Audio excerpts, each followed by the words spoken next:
مطلوب ہے اس کو بجا لائے۔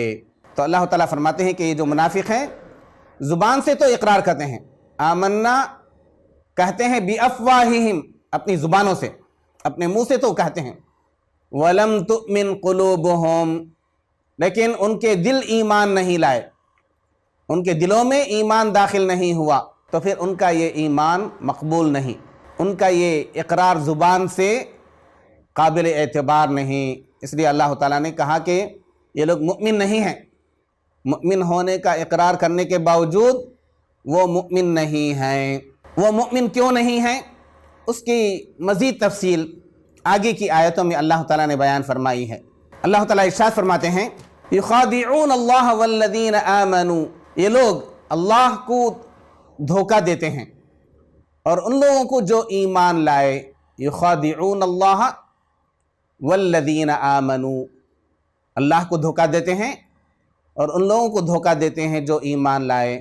وما یخدعون الا انفسہم، اور یہ دھوکہ نہیں دیتے مگر اپنے آپ کو، وما یخدعون، اور وہ دھوکہ نہیں دیتے ہیں الا انفسہم مگر اپنے آپ کو، وما یشعرون، لیکن وہ اس کا شعور نہیں رکھتے، ان کو اس کا احساس نہیں ہوتا۔ یہ جو منافقین ہیں انہوں نے اپنے دل میں جو کفر چھپا کر کے رکھا ہے، جو بغض چھپا کر رکھا ہے، جو دشمنی پال رکھی ہے اسلام اور مسلمانوں کے خلاف، اس کو چھپا کر مسلمانوں سے جو تعلق رکھتے ہیں، جو مودت اور اپنائیت کا اظہار کرتے ہیں، تو اس طرح سے وہ چاہتے ہیں کہ وہ مسلمانوں کو دھوکہ دیں اور اسی طرح نبی صلی اللہ علیہ وسلم کو بھی دھوکہ دیں، ان کا یہ ارادہ ہے۔ اور اسی طرح وہ یہ سمجھتے ہیں کہ اللہ تعالیٰ کو بھی وہ دھوکہ دے رہے ہیں، جبکہ اللہ تعالیٰ پر ان کا دھوکہ نہیں چل سکتا، کیونکہ اللہ تعالیٰ ان کے دلوں کے راز کو جانتا ہے۔ واللہ علیم بذات الصدور، سینوں کے رازوں کو بھی اللہ تعالیٰ اچھی طرح سے جانتا ہے، اچھی طرح سے واقف ہے۔ انہوں نے اپنے سینوں میں جو بغض اور جو عداوت چھپا رکھی ہے، تو اس لیے اللہ تعالیٰ نے فرمایا وَمَا يَخْدَعُونَ إِلَّا أَنفُسَهُمْ، یہ تو اپنے آپ کو دھوکہ دے رہے ہیں۔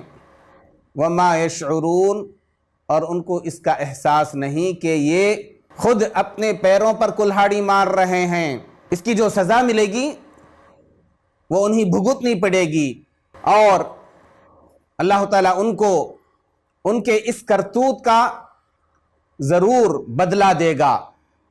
وہ ایسے ہی چھوٹ نہیں پائیں گے، کیونکہ اللہ تعالیٰ کو ان کے ارادوں کی اچھی طرح سے خبر ہے۔ اور اگر یہ سمجھتے ہیں کہ مسلمانوں کو دھوکہ دے رہے ہیں، تو پھر مسلمان بھی ہمیشہ کے لیے اس فریب میں پڑے نہیں رہیں گے۔ اللہ تعالیٰ انہیں خبر دے گا، مسلمانوں کو بھی بتا دے گا، جیسا کہ اللہ تعالیٰ نے وعدہ کیا سورہ محمد میں کہ ان لوگوں کے جو چال ڈھال ہیں، ان لوگوں کی جو حرکتیں ہیں، ان کے ذریعے آپ بھی پہچان جائیں گے کون کون منافق ہیں۔ اور اس کے بعد اللہ تعالیٰ فرماتے ہیں فی قلوبہم مرض فزادہم اللہ مرضا وَلَهُمْ عَذَابٌ أَلِيمٌ بِمَا كَانُوا يَكْذِبُونَ، ان کے دلوں میں مرض ہے، فی قلوبہم مرض، مرض کے معنی بیماری، فی قلوبہم مرض، ان کے دلوں میں بیماری ہے، فَزَادَهُمُ اللَّهُ مَرَضًا، تو اللہ تعالیٰ نے ان کے مرض میں اضافہ کیا۔ اللہ تعالیٰ اگر کوئی شخص ہدایت چاہتا ہے تو اس کو ہدایت دیتے ہیں اور مزید ہدایت دیتے ہیں۔ وَالَّذِينَ اهْتَدَوْا زَادَهُمْ هُدًى، جو لوگ ہدایت قبول کرنا چاہتے ہیں، ہدایت کے راستے کو اپنانا چاہتے ہیں، تو اللہ تعالیٰ ہدایت کے راستے پر چلنے میں ان کی مدد فرماتا ہے۔ اس کے برعکس اگر کوئی کفر اختیار کرے یا نفاق کے راستے کو اپنائے، تو پھر اللہ تعالیٰ اس کے اس مرض کو اور بھی زیادہ کرتے ہیں، اس کے نفاق کے مرض کو اور بھی زیادہ کرتے ہیں۔ فی قلوبہم مرض، مرض سے مراد نفاق ہے جو انہوں نے اپنے دلوں میں چھپا کر رکھا ہے، یا کفر ہی ہے، نفاق خود کفر ہی ہے، چھپا ہوا کفر، جو چھپا ہوا کفر ہوتا ہے اس کو نفاق کہتے ہیں۔ تو فزادہم اللہ مرضا، تو انہوں نے اپنے دلوں میں جو نفاق کے مرض کو چھپا رکھا ہے، اللہ تعالیٰ اس میں اور بھی زیادتی کرتا ہے، ان کے لیے یہی نفاق کے راستے کو آسان کر دیتا ہے۔ جیسا کہ سورہ لیل میں اللہ تعالیٰ نے فرمایا وَأَمَّا مَنْ بَخِلَ وَاسْتَغْنَى وَكَذَّبَ بِالْحُسْنَى فَسَنُيَسِّرُهُ لِلْعُسْرَى، کہ جو کفر کرتا ہے، بخیلی اختیار کرتا ہے اور جھٹلاتا ہے، تو اللہ تعالیٰ ایسا ہی راستہ اس کے لیے آسان کر دیتے ہیں، لیکن وہ آخرت میں اللہ تعالیٰ کے عذاب سے بچ نہیں سکتا۔ تو اللہ تعالیٰ فرماتے ہیں وَلَهُمْ عَذَابٌ عَلِيمٌ، اور ان کے لیے دردناک عذاب ہے، بِمَا كَانُوا يَكْذِبُونَ، اس سبب سے کہ وہ جھوٹ بولتے تھے۔ یہ جو کہتے تھے کہ ہم ایمان لائے، حقیقت میں وہ مؤمن نہیں تھے۔ ایمان سے، اسلام سے، نبی صلی اللہ علیہ وسلم سے، قرآن مجید سے ان کو چڑ تھی، یہ تو جھوٹ بولتے تھے کہ ہم ایمان لائے، حقیقت میں وہ مؤمن نہیں تھے۔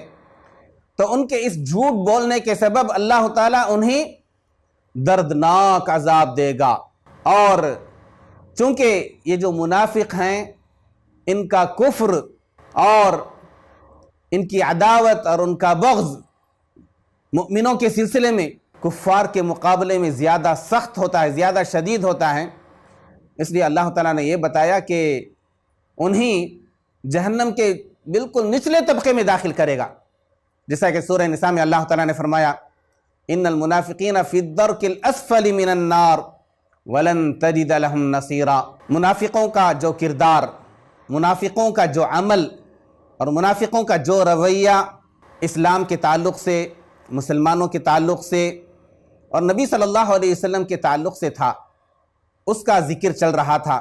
اس بارے میں اللہ تعالیٰ نے فرمایا کہ ان کے دلوں میں جو نفاق کا مرض ہے، اللہ تعالیٰ اس مرض میں اور بھی زیادہ کرے گا، اس طرح سے وہ گمراہی کے راستے پر چلتے رہیں گے یہاں تک کہ وہ اپنے انجام کو پہنچ جائیں گے اور دردناک عذاب میں وہ مبتلا ہوں گے۔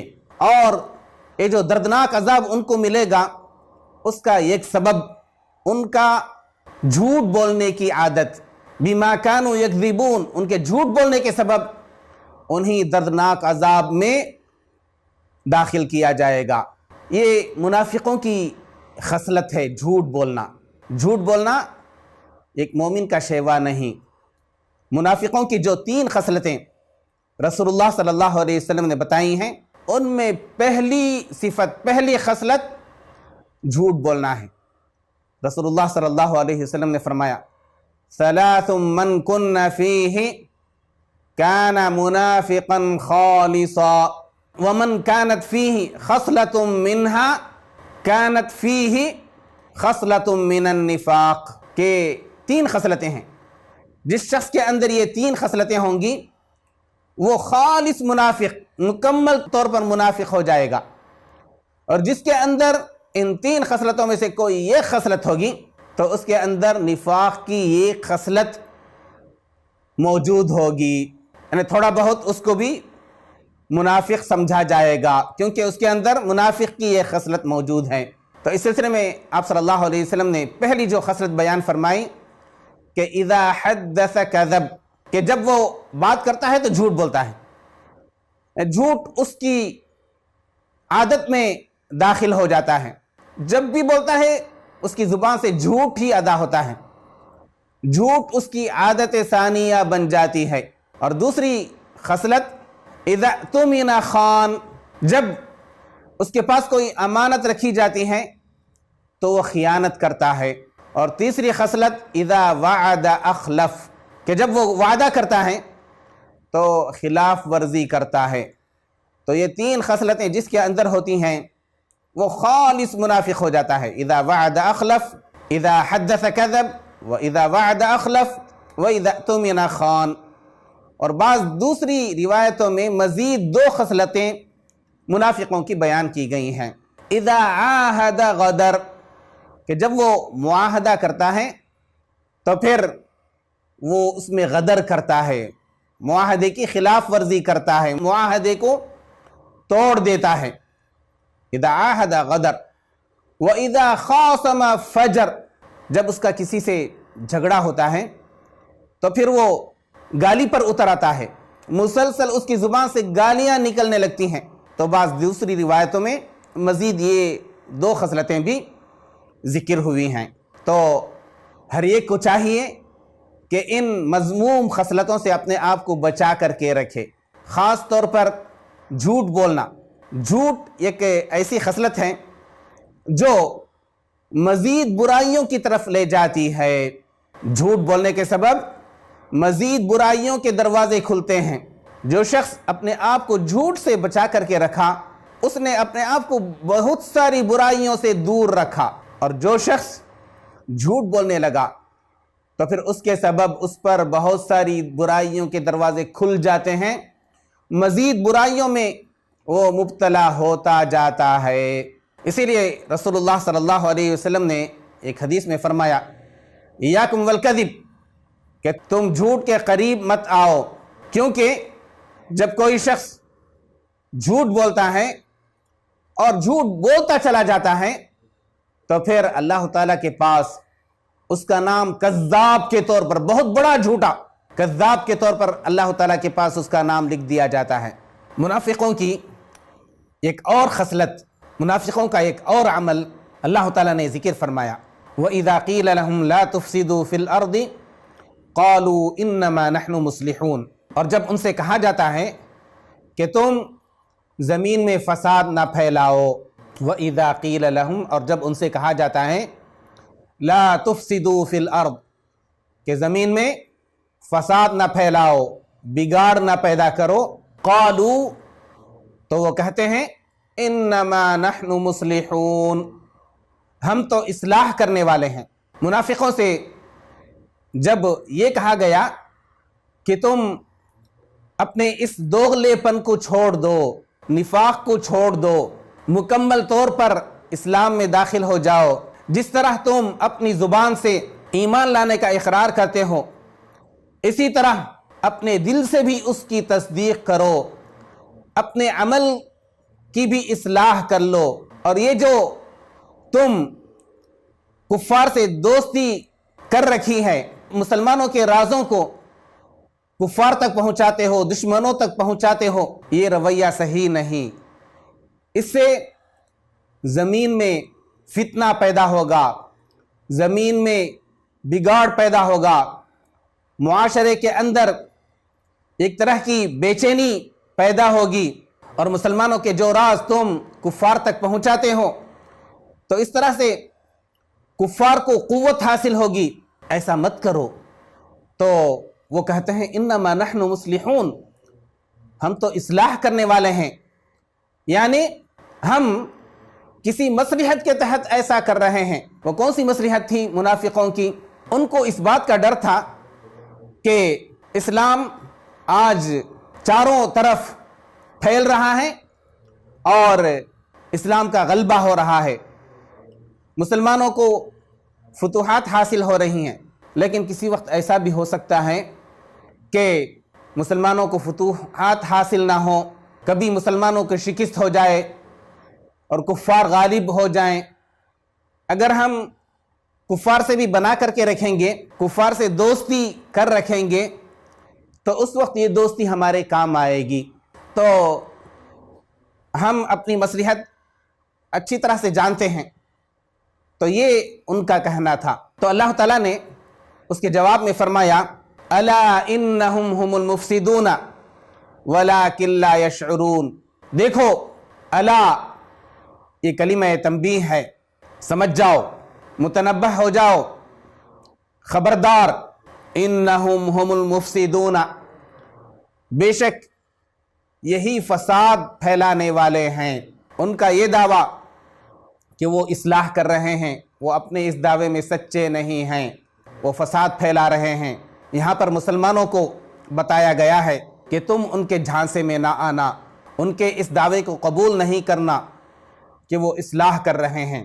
یہ تو حقیقت میں مفسد ہیں، فساد پھیلا رہے ہیں، بگاڑ پیدا کر رہے ہیں، کیونکہ آخر کار تباہی ان کا انجام ہے۔ اللہ تعالیٰ ان کے رازوں کو افشا کر کے رہے گا۔ اللہ تعالیٰ یہ لوگ جو اپنے دلوں میں کفر کو چھپا کر کے رکھے ہیں اور کفار سے خفیہ طور پر جو دوستی کر رکھی ہے، اللہ تعالیٰ اس راز کو کھول دے گا۔ وَلَٰكِن لَا يَشْعُرُونَ، لیکن وہ شعور نہیں رکھتے، ان کو اپنے انجام کا پتہ نہیں، اپنے انجام کی ان کو فکر نہیں۔ اس کے بعد اللہ تعالیٰ ان منافقین کے ایک اور کردار کا ذکر کر رہا ہے۔ اللہ تعالیٰ ارشاد فرماتے ہیں وَإِذَا قِيلَ لَهُمْ آمِنُوا كَمَا آمَنَ النَّاسُ قَالُوا أَنُؤْمِنُ كَمَا آمَنَ السُّفَهَاءُ أَلَا إِنَّهُمْ هُمُ السُّفَهَاءُ وَلَٰكِن لَا يَعْلَمُونَ۔ اور جب ان سے کہا جاتا ہے کہ تم ایمان لاؤ جیسا کہ دوسرے لوگ ایمان لائے ہیں، تو وہ کہتے ہیں کیا ہم اس طرح ایمان لائیں جیسا کہ بے وقوف ایمان لائے ہیں؟ الا انہم ہم السفہاء، خبردار، یاد رکھو، بے شک یہی بے وقوف ہیں، ولیکن لا یعلمون، لیکن وہ جانتے نہیں۔ اس آیت میں اللہ تعالیٰ فرماتے ہیں وَإِذَا قِيلَ لَهُمْ آمِنُوا، اور جب ان سے کہا جاتا ہے کہ تم ایمان لاؤ کما آمن الناس، جیسا کہ لوگ ایمان لائے، یعنی صحابہ جس طرح ایمان لائے ہیں ویسے تم ایمان لاؤ، پوری طرح سے اسلام میں داخل ہو جاؤ۔ صحابہ کرام صرف اپنی زبان سے اقرار نہیں کرتے تھے بلکہ اپنے دل سے بھی اس کی تصدیق کرتے تھے اور ان کا عمل اس کی گواہی دیتا تھا۔ تو صحابہ جیسے ایمان لائے ہیں ویسے تم ایمان لاؤ۔ تو یہ لوگ کہتے تھے کہ انؤمنو کما آمن السفہاء، جس طرح یہ بے وقوف ایمان لائے ہیں ویسے ہی ہم بھی ایمان لائیں، یعنی ان لوگوں کو اپنے انجام کی کوئی فکر نہیں، ان لوگوں کو اس بات کا پتہ نہیں کہ کسی وقت ہو سکتا ہے کفار کو غلبہ مل جائے، کفار اگر غالب ہو جاتے ہیں تو پھر یہ لوگ کیا کریں گے؟ ان سے اگر دوستی بنا رکھی تو پھر وہ تھوڑی سی رعایت کریں گے، اگر ہم نے ان سے مکمل طور پر دشمنی پال رکھی تو ایسے وقت پر ہمارا انجام برا ہو جائے گا۔ تو انؤمن کما آمن السفہاء، تو اللہ تعالیٰ اس کے جواب میں فرماتے ہیں الا انہم ہم السفہاء، دیکھو یہی لوگ بے وقوف ہیں، ولکن لا یعلمون، لیکن وہ جانتے نہیں۔ اس آیت پر مزید روشنی انشاءاللہ اگلی مجلس میں ڈالیں گے، تب تک کے لیے اجازت دیجیے۔ والسلام علیکم ورحمۃ اللہ وبرکاتہ۔